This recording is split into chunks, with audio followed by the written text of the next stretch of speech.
Olá, gente. Quem fala aqui é pastor Júlio Nogueira, da Missão do Farol. Nós estamos já perto de comemorar a Páscoa, né, como a igreja evangélica gosta de fazer. E eu quero te dizer hoje qual é a mensagem da Páscoa. Na verdade, o nosso tema refere-se ao dia mais impressionante da história da humanidade. Desde que o homem é homem, houve um dia em que foi o mais impressionante. E eu vou dizer agora algumas coisas que aconteceram e vamos concluir no próximo domingo, que é domingo de Páscoa. Vai ser a parte 2. Então, a aula de hoje vai ser só uma base, mas muitas coisas já vão acontecer.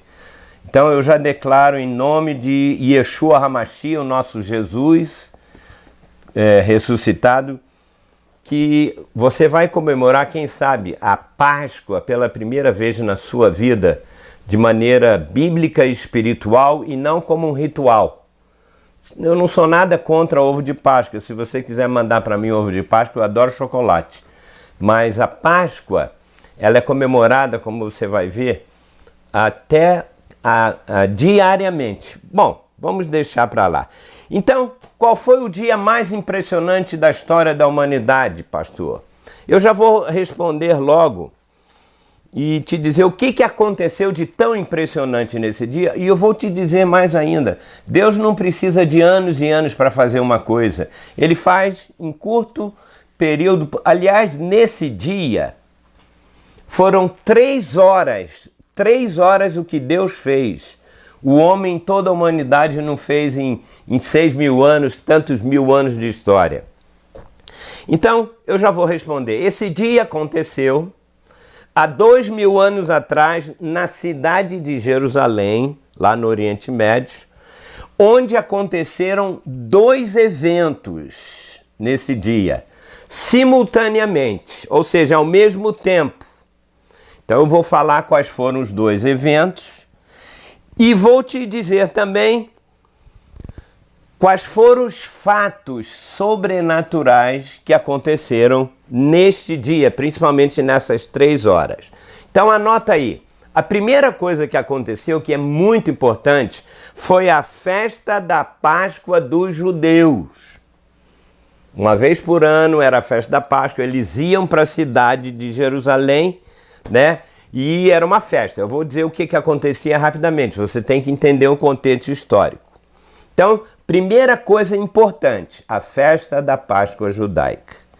O segundo evento que aconteceu na mesma hora do início da festa foi a crucificação de Jesus. Ele foi crucificado fora da cidade, conforme a profecia. Tá bom.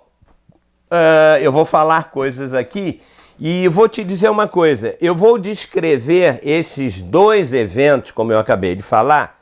Eu vou ter que usar fatos históricos que foram registrados, também como fatos bíblicos. Óbvio, eu tenho que usar a Bíblia. Então, juntando os 2, você vai entender bem melhor.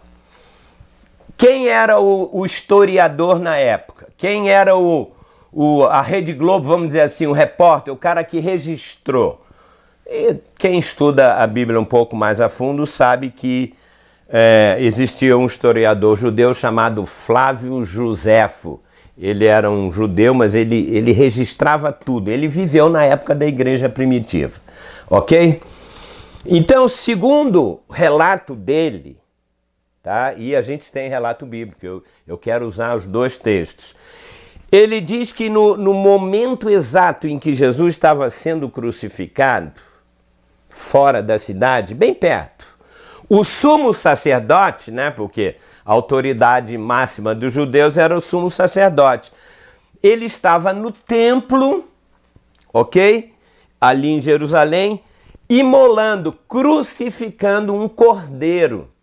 Né? A gente sabe da história, eu não vou relembrar tudo. Eu estou falando para o povo de Deus que já sabe o que aconteceu no Egito. Então, todo ano eles lembravam o sacrifício, a morte de um cordeiro, né? E sempre acontecia às 3 horas da tarde, no sacrifício da tarde. O povo judeu era cheio de rituais, ok?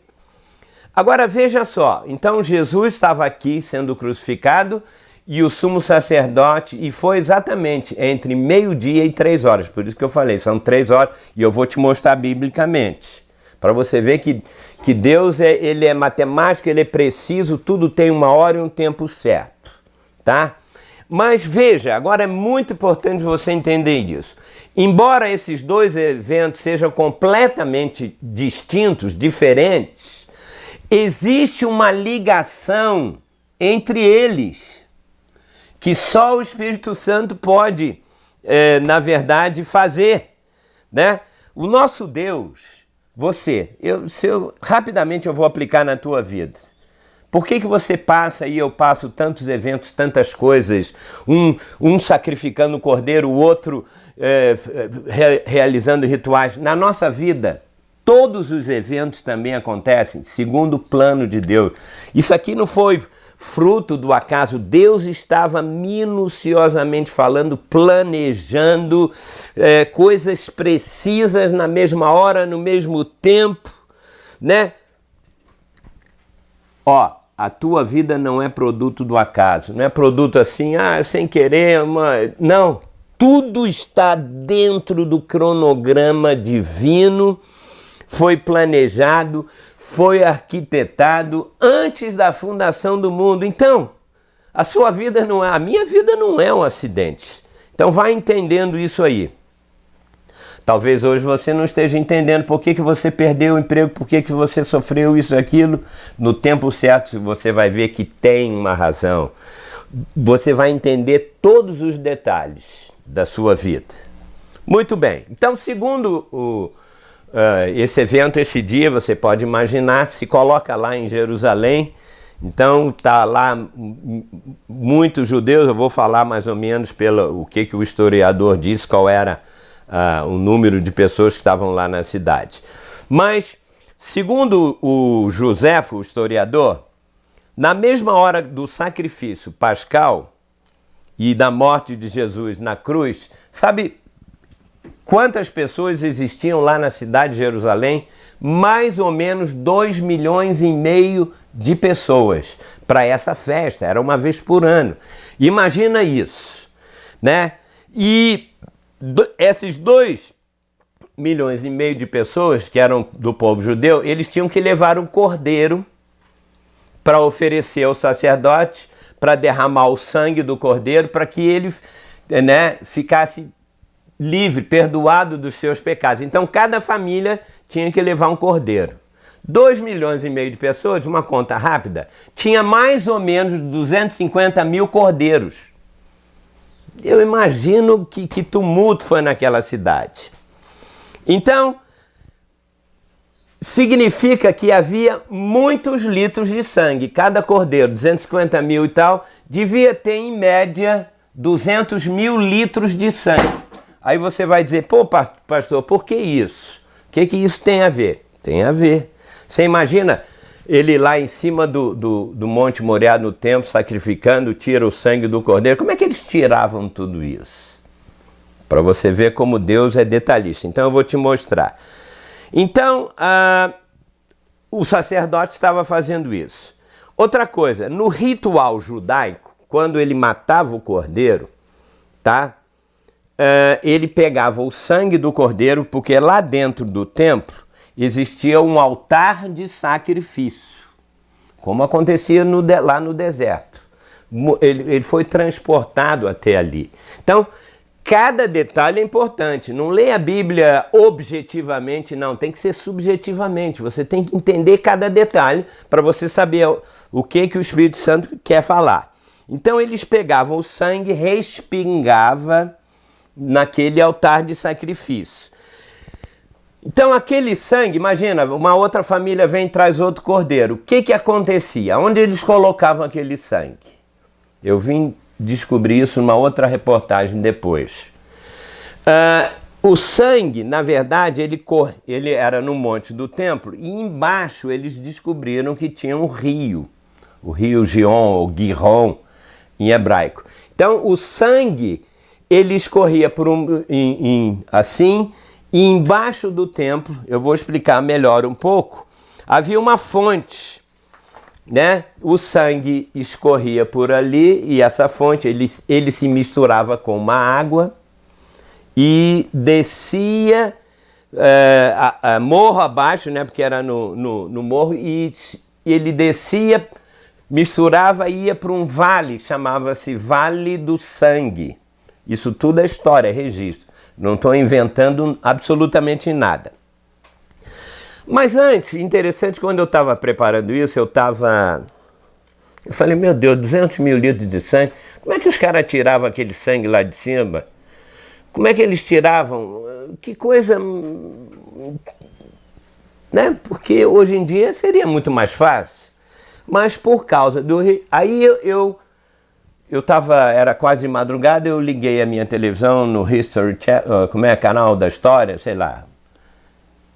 E eu comecei a ver um documentário sobre um americano, Timothy Smith é o nome dele, juntamente com um arqueólogo da Universidade de Tel Aviv, o nome dele é Eli Shukron, sei lá, não importa tanto isso, embora eu goste de detalhes.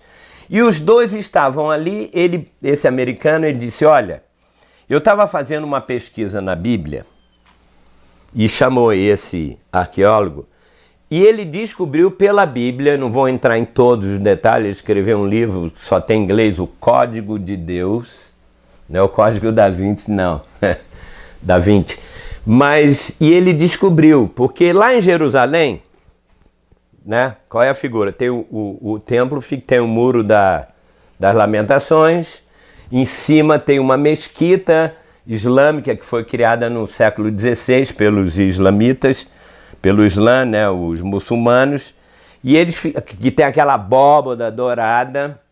Então, segundo eles, foi ali que estava exatamente o templo, mas, segundo o Domo da Rocha, mas segundo o Timothy Smith, ele disse que não. Eu disse, meu Deus, isso é uma resposta para mim.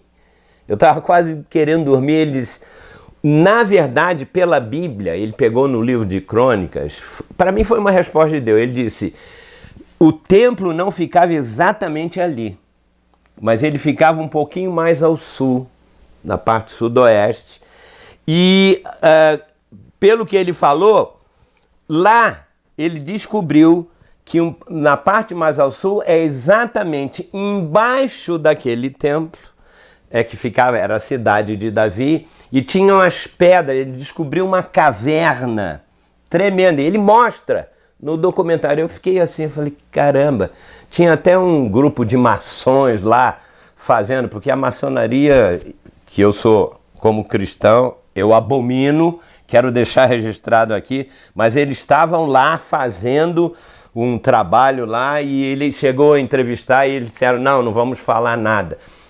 Para mim, a regra de fé, a minha base é a Bíblia, o Velho e o Novo Testamento. O que foge disso, passa disso é coisa maligna. Mas eu não estou aqui para acusar ninguém, eu estou dizendo qual é a minha posição, porque talvez você vai dizer, então esse pastor aí é maçom. Não sou maçom e cada um seja o que quiser. Mas maçonaria não tem nada a ver com a Bíblia. O que traz fé é você ler a palavra de Deus e isso mais. Mas tudo bem, deixa isso para lá.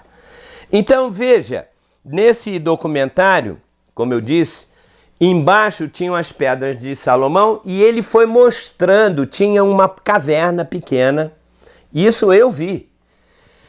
E nessa caverna apertada,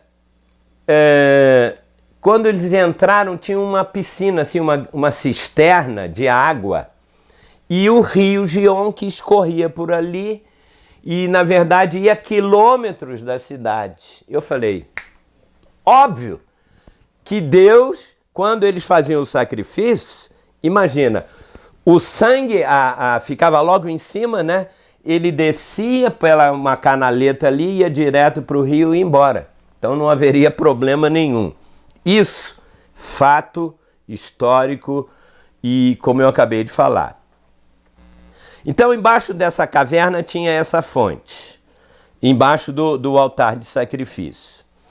Muito bem, depois eu me lembrei quando Salomão assumiu, se você quiser ler depois, eu não quero também gastar muito tempo, Se você ler aqui, eu peguei 2 Crônicas, capítulo 1, do versículo 2 a 3, depois do versículo 5 e 6. 2 Crônicas, só para ler. Quando Salomão foi empossado, quando ele começou a reinar, ele chamou lá, diz o texto, todos os capitães, os juízes, os príncipes de Israel, e lá já tinha o altar de sacrifício.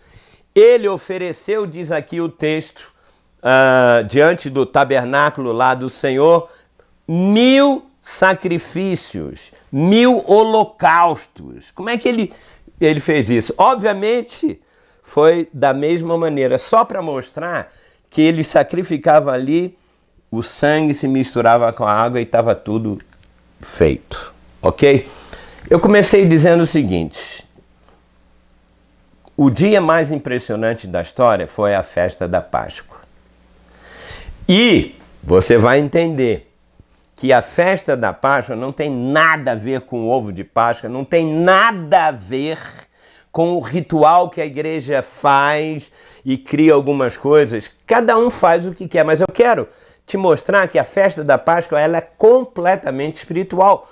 Por quê? Enquanto para o judeu que ainda estava na lei sacrificando, e eles comemoram até o dia de hoje, por outro lado, Jesus era o quê? O Cordeiro de Deus que derramou o sangue dele na cruz para que a gente pudesse estar livre dos nossos pecados e tudo mais, e você vai entender, principalmente quando eu continuar na segunda parte. Eu só estou apenas trazendo uma base para que você possa saber que dia foi esse e dar razão à sua fé, né? Então o sangue, presta atenção, ele se misturava com a água, né? Descia e ao mesmo tempo que o cordeiro estava ali, o sangue de Jesus na cruz, todo mundo sabe, não é isso?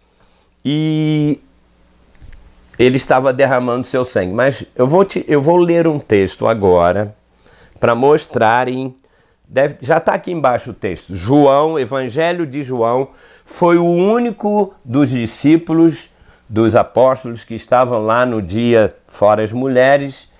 Ele assistiu à crucificação, tanto que esse versículo que eu vou ler, João capítulo 19, versículo 34, ele registrou uma coisa que tinha que ser, como eu disse, o cordeiro lá, o sangue era misturado na água. Então o Cordeiro de Deus, eu falei que é o outro evento, que aparentemente não tinha nada a ver, mas que tinha conexão. Olha o que diz, aqui ó, 10 palavras. Na hora em que Jesus estava sendo crucificado, já no final, já lá na hora sexta, hora nona, diz, mas um dos soldados lhe abriu o lado com uma lança. E logo saiu o quê? As duas coisas que estavam acontecendo lá.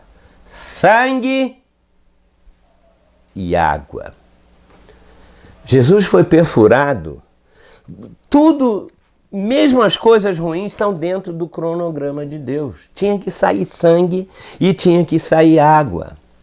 Agora deixa eu te mostrar como Deus é preciso.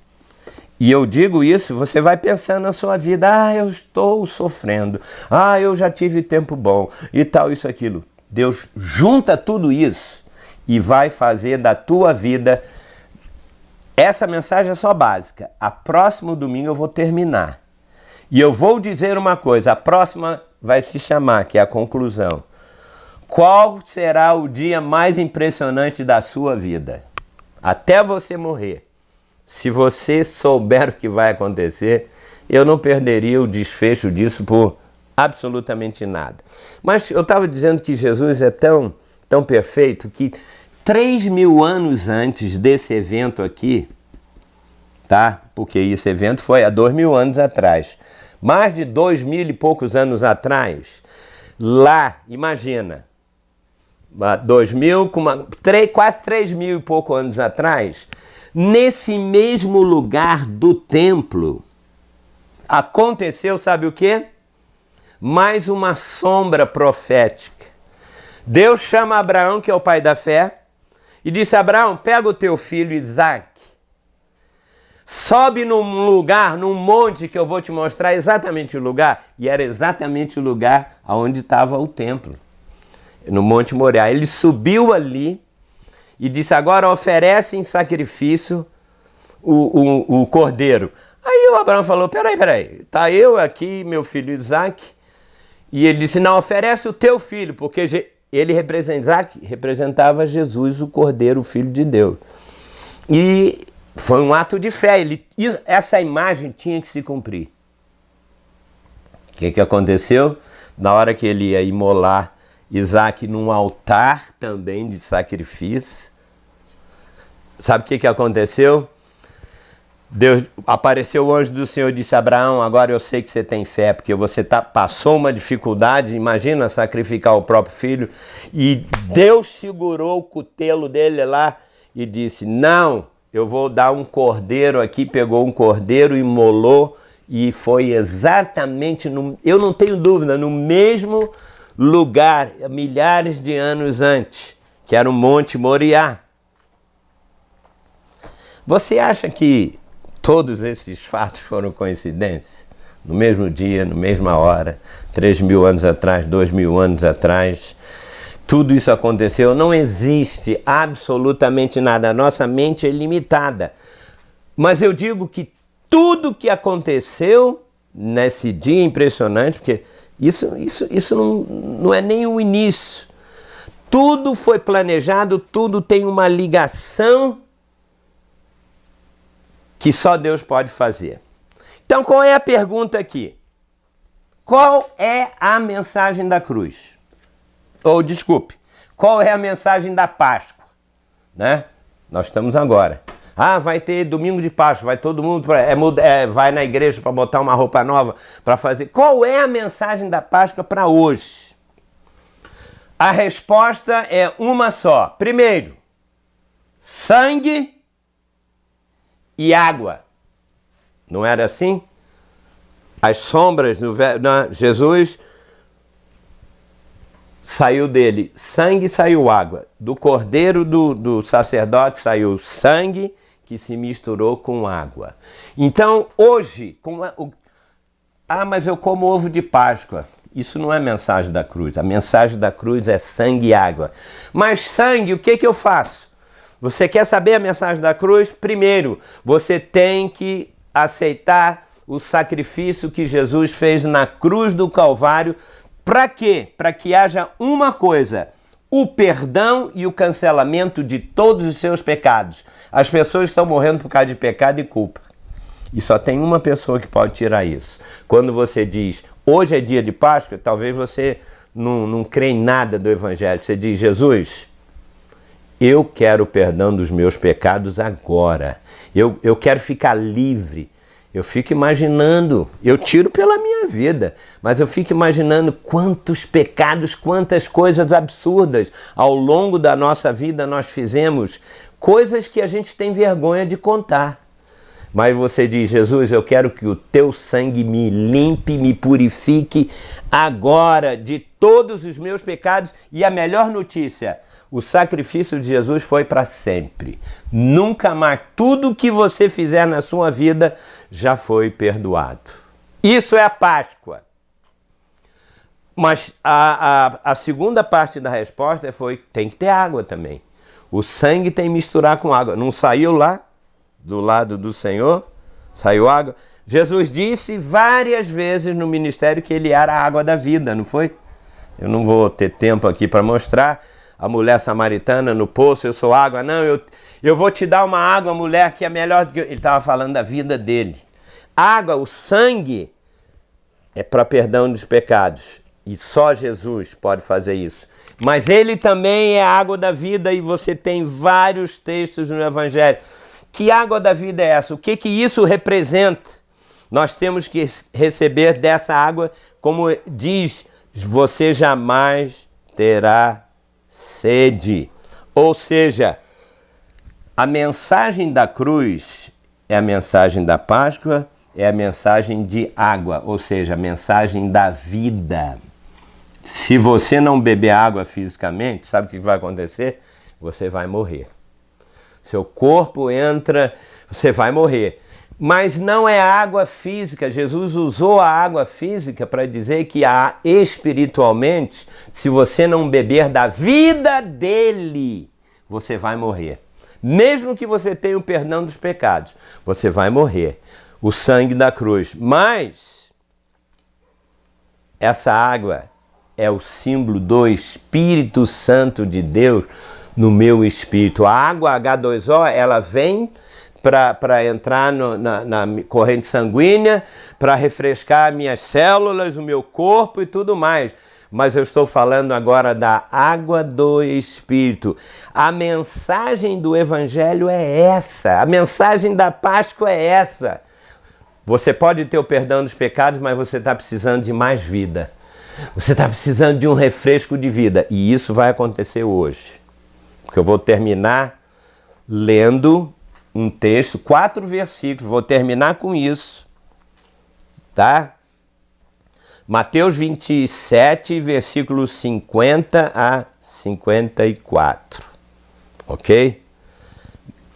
Ó, esses 4 versículos de Mateus 27, 50 e 54, eu estou voltando àquele dia, né? O cordeiro estava lá sendo sacrificado e Jesus estava na cruz, que é o Cordeiro de Deus. Naquele momento, diz o texto, e Jesus, clamando outra vez, ele estava na cruz, derramando o sangue dele, rendeu o seu espírito, ele entregou o seu espírito. Agora, olha que interessante. Eis que o véu do templo, ou seja, o templo estava poucos quilômetros dali. Parte do ritual do templo tinha o altar, né? Cada um trazendo seu cordeiro, matando o sangue, tinha o altar de sacrifício. Mas atrás tinha aonde ficava o Santo dos Santos, tinha um véu, uma cortina pesada de 20 metros por 10 metros. Então, quando Jesus estava na cruz, sendo rasgado no meio, eu disse que tudo que acontecia ali, literalmente, tinha que acontecer com Jesus. Nada pode ficar de fora. Então diz que quando Jesus estava sendo rasgado na cruz, eis que o véu do templo se rasgou em 2 de alto a baixo. Eu fico imaginando, deve ter parado ali o sacrifício, rasgou aquele véu, parou todo o sacrifício, tanto que Joséfo registrou isso. Tá? Por quê? Porque tinha que acontecer. O simbolismo judaico e a realidade bíblica. Mas por que o véu teve que se rasgar? Porque o véu significava a carne e o corpo de Jesus. E eu vou terminar lendo, vou botar um ponto e vírgula, no livro de Hebreus, capítulo 10. Por isso que o livro de Hebreus, ele usa Hebreus 10, versículo 19 a 21, e eu vou terminar com isso. Mas eu vou terminar não, é um ponto e vírgula, porque o melhor vai acontecer no próximo domingo. Que vão acontecer milagres na sua vida. Eu só fiz uma base, porque o mais impressionante, perca qualquer... Se você for morrer, vai ficar doente, você fala, Jesus, deixa eu ouvir a última mensagem, lá depois o Senhor me leva. Porque isso vai mudar a sua vida. Eu creio que Paulo escreveu Hebreus e ele usava todos os rituais do Velho Testamento. E o livro de Hebreus, os rituais já acabaram. Mas eles têm que ser a base. Eles têm que ser espiritualmente falando, interpretado. Olha o que diz. Irmãos, tendo, pois, intrepidez. A palavra aqui, intrepidez, sabe o que significa no grego? Porque isso aqui foi escrito no grego. Tendo, pois, intrepidez, ou seja, acesso livre. Essa intrepidez não diz muita coisa. Paulo está dizendo, olha, nós temos acesso livre. Aonde? Para entrar no Santo dos Santos.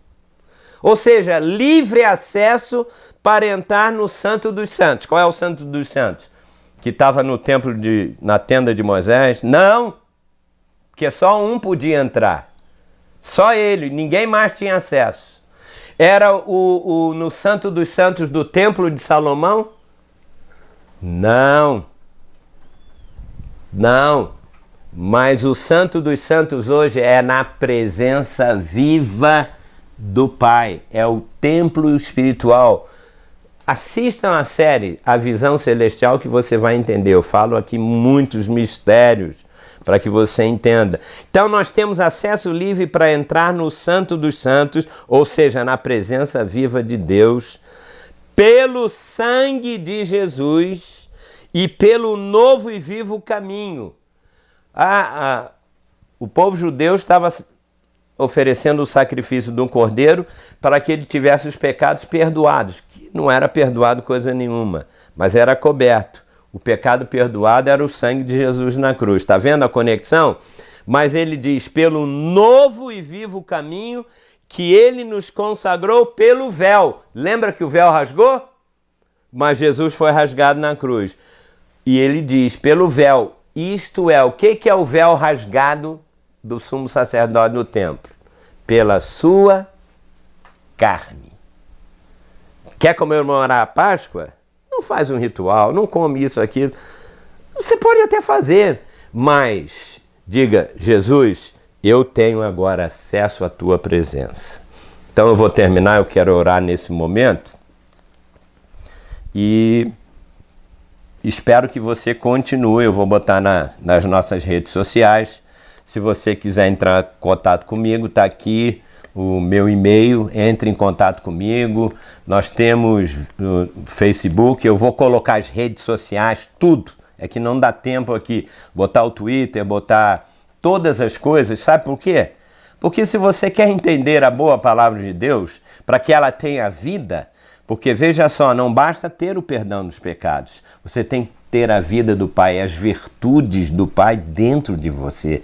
Sem vida, você pode estar perdoado dos seus pecados para sempre, mas você tem que viver uma vida. E sem a água da vida, sem as virtudes que Jesus desenvolveu, e hoje nós temos que fazer isso. Eu vou falar mais no próximo domingo.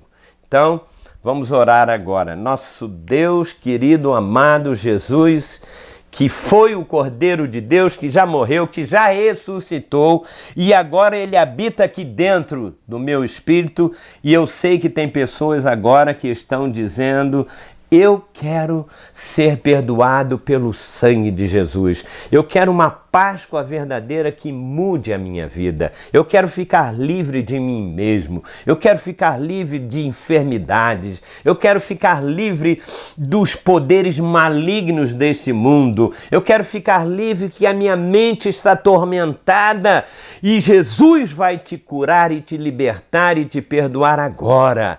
E Ele vai te dar uma água viva. Ele vai colocar já dentro do teu espírito, sabe o que? A vida dele. Você vai agora receber um gole de água viva.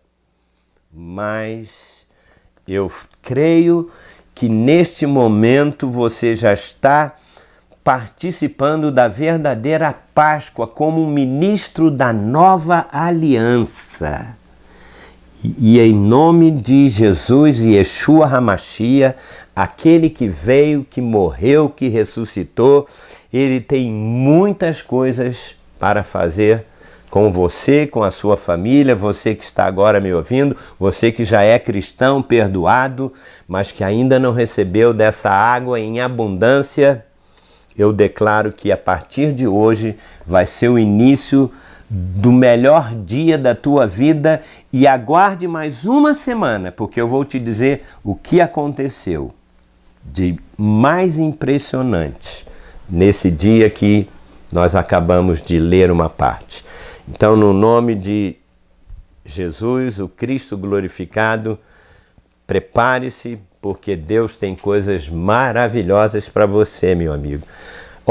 Vou te dizer uma coisa. Chame os seus amigos, chame os seus parentes, pessoas que estão com câncer, com enfermidade, qualquer problema na alma. No final da próxima aula, eu garanto que vai acontecer milagres e maravilhas para a honra e glória do nosso Senhor. Um abraço do seu amigo, Pastor Júlio, da Missão do Farol, para a glória e honra de Jesus. Até lá então.